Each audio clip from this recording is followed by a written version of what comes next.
küneğimiz var. O bulu halımız var. Ana beni eversene. O bulu halımız var. Baba beni eversene. Bakır kaplar kalaylansın, şu odada 3 mum yansın. Uyan baktım uyansın, ana beni eversene.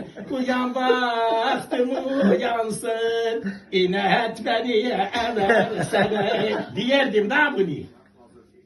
Evermişler dayı. Gece gündüz arıyorum, uçan kuştan soruyorum. Aşkım ile ölüyorum, ana beni eversene. Aşkım ile ölüyorum, baba beni eversene.